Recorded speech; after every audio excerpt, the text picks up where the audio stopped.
नमस्ते, मी अनघलक्ष्मी दुर्गा. अजिंक्य Maharashtra news तर्फे आम्ही आलो आहोत. आमचं अजिंक्य महाराष्ट्र न्यूज तर्फे खुले व्यासपीठ हे चालू झालेलं आहे.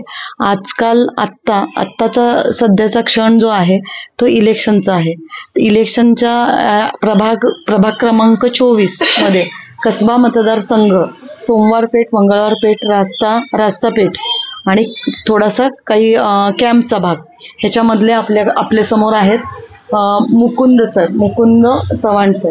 ते शिवसेना ठाकरे गटातून इच्छुक उमेदवार आहेत. तर आपण जाणून घेऊयात त्यांच्याकडनं की पुढं तुम्हाला जर संधी मिळाली तर तुम्ही पुढच्या कारकिर्दीमध्ये काय इच्छुक आहात? या प्रभागात करण्यासारखे अनेक कामं आहेत. या प्रभागात येणारा जो स्लम एरिया आहे, तिथं आजही नाले सफाई सारखा मोठा प्रश्न आहे.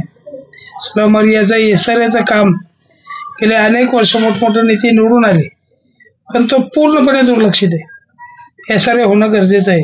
हजारो घरं आहेत तिथं. युवकांना नोकऱ्या नाही आहेत, गुन्हेगारी वाढतीये. पोलिसांचा प्रश्न आहे तसाच आहे सुरक्षेचा. त्या भागातल्या महिला असुरक्षित आहेत आणि चोऱ्यांचं प्रमाण इतकं वाढलंय की त्याकडे हे नेते का दुर्लक्ष करतायत? बरं, हा वाड्यांचा भाग म्हणून ओळखला जातो. आपण ज्या भागात आता बसलोय कसब्यात, तो वाड्यांचा भाग आहे. वाड्यांचे अनेक प्रश्न आहेत.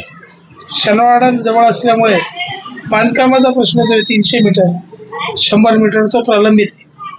तिथं बांधकामच करता येत नाही, पण तिथली लोक स्थलांतरित होऊन बाहेर गेली. त्या प्रश्नाकडे बरेच नेते दुर्लक्ष करतात. त्याचा फॉलोअप करून आपण पुढे जाऊन तिथं काय करता येईल त्याचा आपण मार्ग लावू. नाले सफाई असेल, कचऱ्याचे प्रश्न असतील, महिलांची सुरक्षा असेल, अशी अनेक कामं जी झालीच नाही ती करायचा प्रयत्न आम्ही इथून पुढे करू. आणि किती वर्ष झाली सर तुम्ही हे काम करताय आणि ही कितव्यांदा तुमची उमेदवारी आहे आता? वयाच्या म्हणजे 9वी-10वी पासून राष्ट्रीय स्वयंसेवक संघाचं काम मी चालू केलं. त्यानंतर पतित पावनच्या माध्यमातून सामाजिक आणि हिंदुत्वाचं काम मी करत होतो, कायम करत आलो. 2012ला शिवसेना उद्धव साहेब यांच्या हस्ते मातोश्रीला माझा प्रवेश झाला. प्रवेश झाल्यानंतर मग कायम आम्ही ते सेनेचं काम चालू ठेवलं.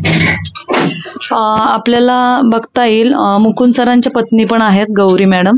त्या पण आलेत, त्या पण इच्छुक आहेत शिवसेना गटामध्ये आणि त्या पण खूप वर्षापासून काम करतात. त्यांच्याकडनं पण जाणून घेऊयात आपण की तुम्हाला कसं वाटतंय की तुम्हाला जर संधी मिळाली तर तुम्ही काय महिलांच्या प्रश्नावर किंवा युवकांच्या प्रश्नावर काय तुमचा काय रोल असेल? सर्वप्रथम तर मी सांगेन की मी शिवअंगणवाडीवरती पुणे शहरावरती मी काम करत आहे. ज्या समस्या आहेत शिवअंगणवाडीच्या महिलांना की कधी त्यांना बोनसच मिळत नाही किंवा जो खाऊ येतो तो खूप खराब प्रतीचा येतो, त्यामुळे मुलांना आता शिजवलेला खाऊ न मिळता कोरडा खाऊ द्यायला लागलेले. त्या समस्या सोडवण्याचा सर्वप्रथम मी प्रयत्न करेन. किंवा महिलांवरती जे आता अत्याचार चाललेत, महिला ही सुरक्षित नाहीये की रात्रीच्याही महिला कुठे गेल्या किंवा अल्पवयीन मुली आहेत आपल्या, त्यांच्यावर सुद्धा काही नराधम काही कृत्य घाणेरडे करत आहेत. त्याच्यावरती सुद्धा जेव्हा आमच्याकडे सत्ता येईल तेव्हा आम्ही त्याच्यावरती ऍक्शन घ्यायला सुरुवात करू.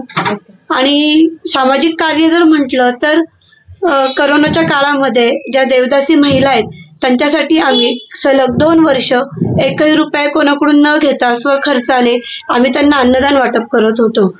आणि ज्या शिवअंगणवाडीच्या ज्या महिला आहेत त्यांच्यासाठी आम्ही दवाखान्याचं किट उपलब्ध केलं होतं. म्हणजे त्यावेळेस मला आठवतंय की 200 ते 250 महिला आल्या होत्या शिवअंगणवाडीच्या आणि एवढ्या सर्वांना आम्ही दवाखान्याचं जे किट असतं जे करोना काळामध्ये उपयोगी येणार होतं ते वाटप केलं होतं. अशी विविध प्रकारची सामाजिक कार्य आहेत की शिबिर म्हणू नका, आरोग्य तपासण्या म्हणू नका किंवा आणखी महिलांचे काही प्रॉब्लेम असतील त्या कामांमध्ये मी पूर्णपणे उतरण्याचा प्रयत्न करीत आहे. आणि अनुदानाची पोच म्हणजे बऱ्याच मीडियाने आपली घेतली होती. त्या काळात आईला आणि वडिलांना मुलगा हात लावत नव्हता. त्या काळात आपण 1.5 वर्ष सातत्याने रस्त्यावर उतरून लोकांसाठी काम करत होतो. कोरोना संपल्यानंतर मी बंद केलंय, पण त्यावेळेस अक्षरशः लोकांचे खायचे हाल होते. पोलीस असतील, म्हणजे अगदी सुरक्षा रक्षक असतील त्यांना मिळत नव्हतं. मग पोह्यांपासून केलेली सुरुवात 1.5-2 वर्षात त्यांना अगदी पोटभर जेवण, ओके. अशा त्यात निस्वार्थी सेवा होती. हा.